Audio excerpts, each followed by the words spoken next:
Hello friends, welcome back to my channel. অনেকদিন পর আবার একটা ভিডিও নিয়ে আইসি তোমরা লগে শেয়ার করবো।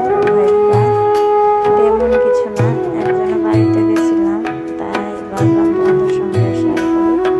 আজকের দিনটা খুব সুন্দর, অত একটা রোদও নাই, আবার বৃষ্টিও নাই, একটা ঠান্ডাও গরমও না, একটা ওয়েদার আছে ভালোই। তো তারা বাড়িতে গেছি, গিয়া কথাবার্তা বই আবার আয়া পড়ছি। তো এটাই ভাবলাম আজকে দিনটা খুব ভালোই কাটতেছে, দুজনে ঘোরাঘুরি বইরা ভাবছি তোমার শেয়ার করি। ভালো লাগলে অবশ্যই ভিডিওটি